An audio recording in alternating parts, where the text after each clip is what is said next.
Everyone and welcome back to Habib's English Academy. हमने new course start किया है English grammar course 4 active voice and passive voice. ये हमारा fourth course है active voice and passive voice. इसमें हम जुमलों को एक्टिव वॉइस से पैसिव वॉइस में चेंज करना सीखते हैं। अब से पहले जितने भी सेंटेंसेस थे टेंसेस स्पेशली वो हमने एक्टिव वॉइस में सीखे कि उन जुमलों को डायरेक्टली एक्टिव वॉइस में कैसे ट्रांसलेट किया जाता है। अभी हम उन्हें पैसिव वॉइस में भी सीखेंगे। इससे पहले वाले लेक्चर नंबर 1 में मैंने बताया था कि एक्टिव वॉइस क्या होता है, उसकी पूरी डेफिनेशन। और अभी उसके बाद लेक्चर नंबर 2 है आज हमारा, जिसमें हम डिस्कस करेंगे question number 2, what is passive voice. ये सारा अच्छे तरीके से आपका क्लियर हो जाएगा कि पैसिव वॉइस क्या होता है, और उसके साथ साथ आपको ये भी मालूम होगा कि पैसिव वॉइस क्यों हम इस्तेमाल करते हैं।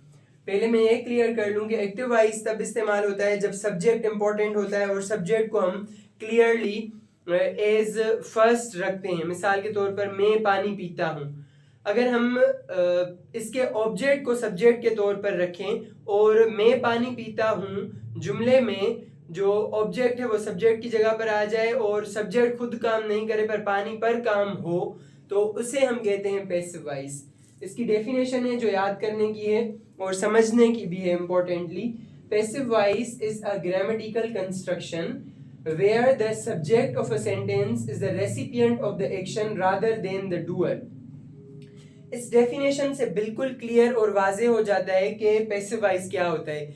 पैसिव वॉइस एक ऐसी सेंटेंस कंस्ट्रक्शन है जिसमें जो सब्जेक्ट होता है सेंटेंस का वो रेसिपिएंट होता है, काम का हासिल करने वाला, काम का मौसूल करने वाला होता है, एक्शन का डूअर नहीं होता, काम का करने वाला नहीं होता। मिसाल के तौर पर मैं पेन उठाता हूँ, इस जुमले में मैं खुद काम कर रहा है। अगर मैं ऑब्जेक्ट के तौर पर आ जाए और काम का करने वाला नहीं हो, वो मौसूल करने वाला हो, पेन मुझसे उठाई जाती है, उठाए जाने का काम मौसूल हो रहा है मैं से, तो वो हम कहेंगे कि वो पैसिव वॉइस है।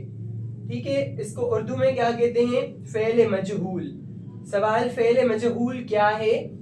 जवाब फ़ेल मजहूल एक ऐसी ग्रामर की बनावट है जिसमें जुमले का फ़ाइल काम का सहने वाला या वसूल करने वाला या वसूल करनिंदा होता है, काम करने वाले के बजाय। काम करने वाला नहीं होता। अभी सेंटेंस एग्जांपल्स हैं हमारे पास। I am always called by them। मैं हमेशा उनसे बुलाया जाता हूँ। अभी I जो है उस पर काम रिसीव हो रहा है, वो मौसूल करने वाला है। My friend is called by John। मेरे दोस्त को जॉन से बुलाया जाता है, यानी जॉन बुलाता है उसे और जॉन से मेरा दोस्त बुलाया जाता है। My makeup will be purchased by her। मेरा मेकअप उससे खरीदा जाएगा। यहाँ पर देखिए my makeup जो है वो खुद काम नहीं कर रहा, उस पर काम हो रहा है। कौन सा काम? परचेजिंग का, खरीदे जाने का काम उस पर हो रहा है, बाय हर, उससे। तो जैसे डेफिनेशन में बताया गया, पैसिव वॉइस एक ऐसी ग्रामेटिकल कंस्ट्रक्शन होती है जहां पर सब्जेक्ट सेंटेंस का रिसीव करने वाला होता है। ये I am always called by them, calling का एक्शन इससे आई से रिसीव हो रहा है। My friend is called by John, call काम है और माय फ्रेंड उसे रिसीव कर रहा है। My makeup will be purchase by her, my makeup पर काम किया जा रहा है। Award is gotten by Rehan, Rehan से अवार्ड जीता जाता है, अवार्ड पर काम हो रहा है। ये बहुत ही अच्छे तरीके से आपने पैसिव वॉइस समझ लिया है। अभी इस पैसिव वॉइस में सिंपल से सेंटेंसेस आपने 15 बनाने हैं सिर्फ इंग्लिश लैंग्वेज में, उसे ट्रांसलेट नहीं करना है।